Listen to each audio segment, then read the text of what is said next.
Whakaalofala ia tu hana he te tūru te wala tala te tupu ke lata ia moi a whiawhinei. Whakamua, kua mua atu ki alau tūru e tau e ke pule fōu, ne longa moe mamawha e te huhu, ne kua whakatoka atu ke he whono e ke pule, kua whakahoko ke he aulutu he whahi te pukamole. He taha māmaanga, koe linga, koe tau e ke pule fōu nei, ka omuhi e tau hiki-hikianga, po ke tau seanga he tau ngahua he whakatu whono fōu nei. Koe whanau ke pule whakamuaha nei, ne mai ke he tau e ke pule, ke he tuku atu alau tūlu e te huhu, mo tau mata kupu, hanga o ia ke he tau ngahua, he whakatu whanau, ne ki sia e lau tūlu, koe mahuinga lahi, ke he tau mangahala nei. Hana i whalu he tau walatala nei, mo e tau tali he tau whanau nei. Whakamua, koe ono ki he tau whakatokaanga he whakatu ke lata mai Superannuation Fund. Kua puna mai e whakatutalanga nei, he huhu he eke puri mutu ko mora e ne tama. Pihe mai parimia koe nā kaila mau mau paupo e scheme fōu, ne ka mata tālanga he whā he tau kua mori. Ha koe tau tālanga fuki he tau mata whakatu ke whakalapa ki ai e scheme fōu. Hau e mapanu whanu, hau e fuki ke huhu e li lefu. Nā kai whai, ma fu fon rai pai datanga ua fu fon ho mena na kai fai Niue Superannuation Fund da tolu kai hai lo tolu ke he do Superannuation Fund ki faf ko lo tolu ni na kai na hua fu mai ke fu fon na kai la fai super scheme ha mena ko tofi doi e do super scheme ki faf kai ai e fu fono ni ngahua mai lali ke whakamulia he tau nei e ha tau tolu ni National Super Scheme mai motu sa koe tāmata ngahua lahi a kua whā dua e tau li me tau he ngahua ki ai ka kua manaki ke whakapopo ma fono ka tu whakalulahi ke he whakamatalanga ke whai tapu ka hau ke he tau seanga ia whakawe. Hahai e whuki huhu mai he eke purimutu ko Robert B.J. Rex, hangauia ke he taulamatai he whakatawhono ke tau pisinisi ne lahi e whaonga he tau mtoka, hako tau mrikisi he tau he binisini ke tau mga hala nei. Whi e whakatawhono niue mo i pisinisi ke mai ke alau tūlua tau manako tupe ke la lawhi atu ke he tau puhala whakatupe, he tau lolo ela, mo i hau ang mitaki, mo i mnuina, how is the government of Niue engaging with private sector to ensure their concerns are incorporated into future fuel pricing and economic resilience strategies? Tuko ke lili foi beto prebia. Awe ke uhu ma fon. Tu tala foke ni mai price task force ke rata mai fuel ha mta kau fa tu fo. Ha koe ri kua nei ke lolo wala ka mata mai na fipoli masi. Mana ki ke ngahua moe whahida business e Chamber of Commerce po ke whaina lau tau ke nofu mai mo huku iai e la tai moe tau manatu mai he tau business ma wadun whon ono ia no kua whitai whadutala ki ai ka liu lau tau ke whadutala ke taha mai hukui mai he Chamber of Commerce on behalf of the businesses for Tahai whuki e whakatutalanga ke liu ke whangahua e Matakau Price Control Board hako ki sianga he lahi e tau whakamalikisi haki he tau koloa. Ke tunga ki pehe koe nā kaiwhai matawhatu whonu ke le veki mui pui e te tangata whakatau. Ke ua morea e tupe ne whakamori ke he paseni ne ua whasi he matawhatu whonu ke lata me tau whakafua koloa. Manaka wai kisi pehe na whawhiwhiri whakatu whonu alau tolu e tau tūtaki ki loto he board mai he tau haadi tua. Si kisia koe ngā hua si tau se da hiki anga fōu ke tōru tau e kua maori. Ke whakatuhi ngoa mai alau tōru ne kua manako ke no nofu ke tau ko tawha nei. Si tōlonga. Si tōku he wakatu whonu alau tōru. Mene tūpe mai he tōru tau mukuru taki tako taha ni mai ki whafa. Ai whai ngā hua langa ngā taha ni o siwi koloa. Ke late e mai pui anga he tau tangata ne watu ke whakatau. Ukalahi e matanga hua nei ma. Ma fodu fono, harum na whelo aki, si o ke taha mena ia ni whehoa le alo tōru kai mai whisi lahi whakatui ngai mā whakamua ki tau se matanga hua ngai hoko mai ke whakikoanga ai se tironga hako tau si whi whai he o tiki mua po ke ta mai tu ngata kehi no moti whafu ke o ke ono kai hai ai e pui pui anga whakamata whatu whono tohi ia ne taka hefu i lato he whakamata whatu whono ke kumisia ke watu ai ke matakake atu ke tau maukoroa se kom na ai foki ni do whakapasene he tau koroa ni meke lo tau ke whakafua mai he mga aho ni whakatau me lo tau hoko mai ke lo tau la do whale koroa ai tunga ni e whakakisi atu mga aho nei kai manaki whakalai ke he kumisi fu ka whiwhiri po ke whaikehe na kai ke he langmataianga mai tau tangata ne whai watu ai ke whakatau mai tau maukoroa whakawe. Ko e pepa tupe fōu kua mana ke tuku atu ke he whono e ke pule ke māme aho pungi pungi ko hong whumaturu po ini 5 miliona ka toa toa he tau tupe ko pule ngai whakatu whono ke whakaonga po ke planned budget. Ko e 1.5 miliona he tau tupe ne ko puleanga ke maua po ke planned revenue. Si koe ke he tau tupe nei, po ke deficit koe hong fulma fitu po ini 1 miliona. Ko malikisi hake mai hong fulma ua po ini 5 miliona, mai he pepa tupe he tau ka male. Maua mai e PCN e tau numela nei, mai he whakaoloanga pungi he au nei, ne ko tau se he palimia, ke lata me tau e ke pule maanga, tau e ke pule motu, tau teki take whainga hua, tau teki take maanga, mai tau teki take he tau pisinisi, ke whakakise mai hana a tau manatu, mo e tau whasiwhasianga tupe ke pepa tupe fō nei. Hane i tau walatala ia. Ko tau se palimia e whakamatalanga ke lata mo e whasiwhasianga he tupe, ke lata me pepa tupe fō, koe tau ono-onoanga whakalolahi, ne mahuinga ke pepa ni, koe tu mau ke whakahangamitaki e tau mumui he tau tangata ke tau whakamuri tupe. Mahuinga fuki e whakangahua he Renewable Energy Project, mo e lewikianga, mo e whakaaonga he 5 miliona he trust fund, mo e whakatumau e whakangahua he tau whahi, ne mahuinga ke he tau leweki me tau puipianga he tau mumui he tau tangata. Tutala PCN mo Common Role Member Robert B.J. Rex, hangawia ke he hana tau manatu ke tau whasiwhasianga ke lata mai pepa tupe fōu.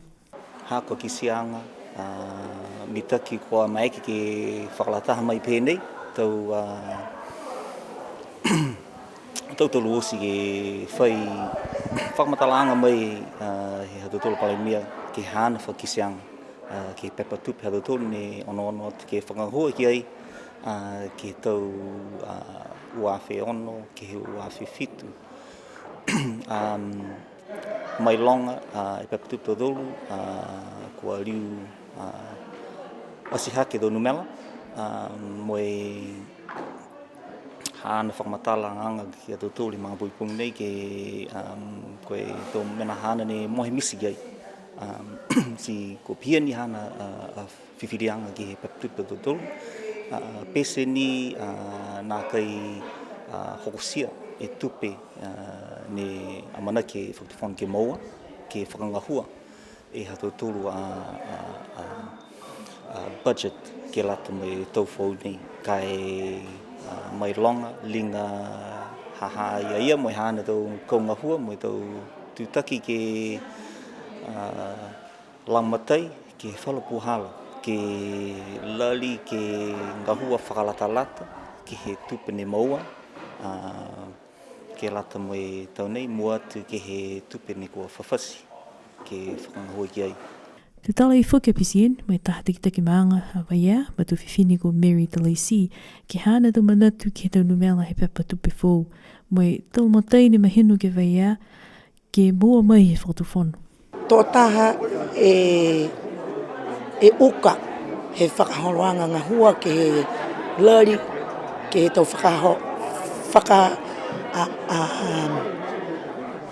whakamoreanga, he tau tupe maua, ki loto ke he whakatufonu. Mo e lari ke whakaingasia osi to whahinga hua ke he ki loto kua putoia ke loto ke whakatufonu, pia whoke ke whahi whakapisinisi, pia whoke he tau whono, tau tūwhono taki maanga he tau maanga takitaha. A hakua a manatu ke lata ia mai ha mautoro a maanga, hake ono ke ha mautoro a halatahi. Wa lewa mai tua he taha hiva ngufuru, e tāmata whakangahua i e halatai, ke wari tāni a lunga he funga paria. Kai ai wari tā osi ke hifo ke hoko ki he whiutu i te.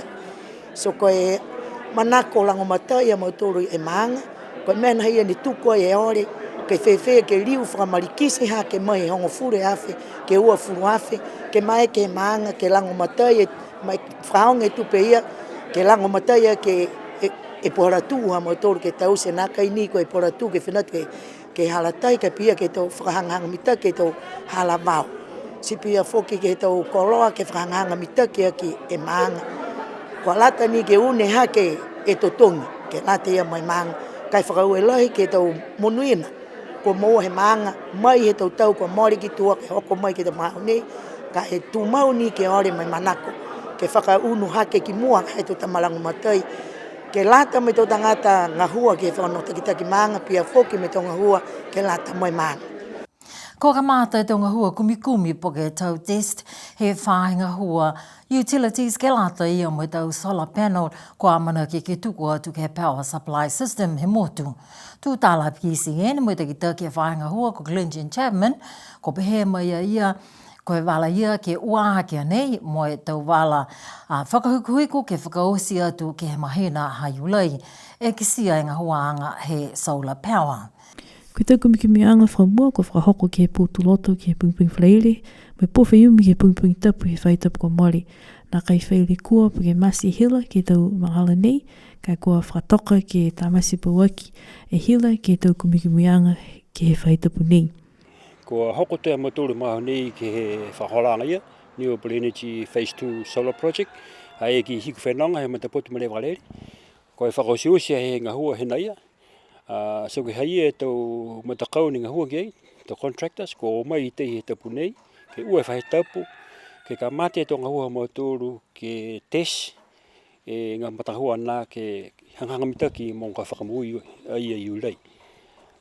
So ke ue whahe tapu e nonono ki ei, ko tau isa ia whora mena ke whakahangamitaki. Ka mate he pōtoroto, horongo furu ke horo maua he pōtoroto, whai mana ke tau ki ei, kai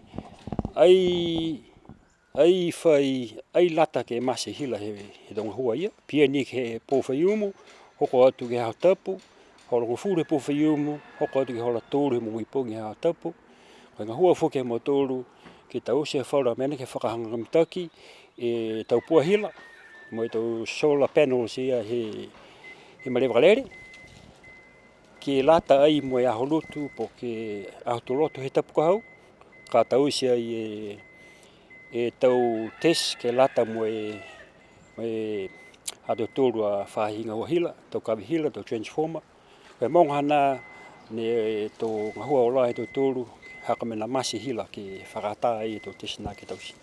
Pehea ia, koe tau whahine mahuinga ke motu tunga e wharinga ngau, moe mui he vai, moe whoro tau fua ke tau whahine mahuinga ke tau lewikianga me tau mumui he tau tangata. Kua whitai whaipuranga, po ke whaitau si anga kaiki kua whaile kua e hila, ke tau mga halaka tau si ai halo tūru a tau ngaho kumi. Kua whai mga aho e whakatauri tau tangata he motu, ke kamata e whakangahua he tau whakaolanga nei he whakatawhono, ke tai wiri e malolo hila mai he lā, ke tukutuku hefo e whakaonganga he loloela, ni lahi e tau uka, me nākai mitaki ke alatea me auwhi he lalolain.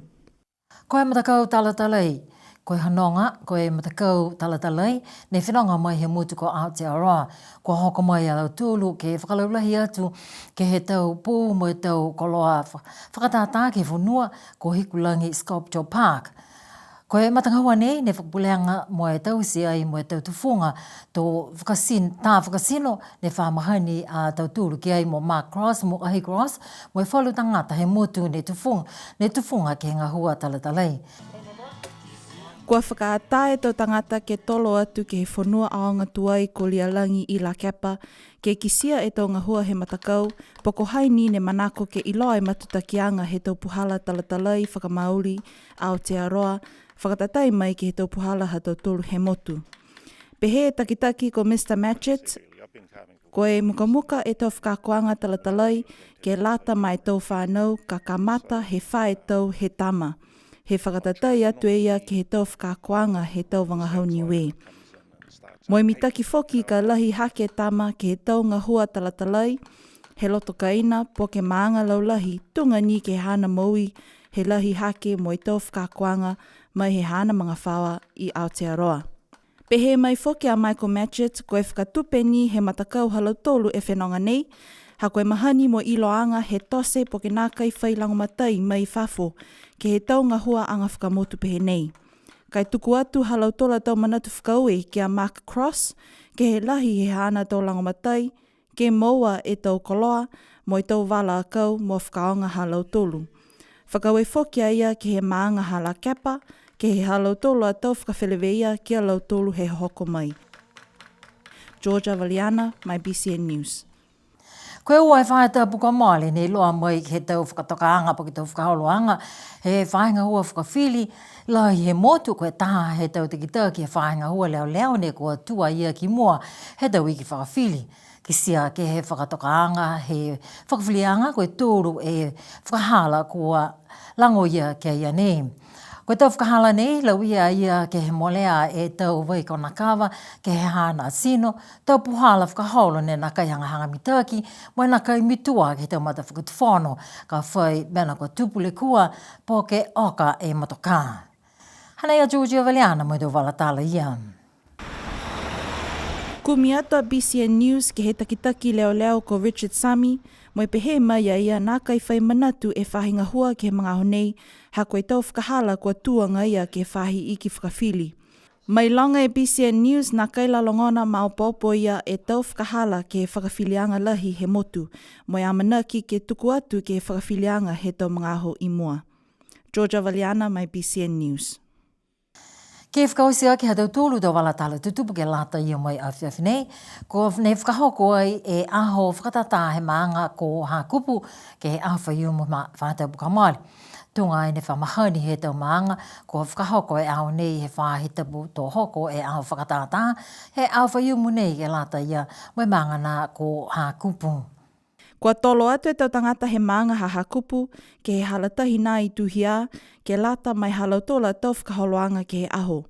Kua ui nā atu foki ke he tau tangata o waka ke takawhanga ke he halau tola tau walatahi he maanga.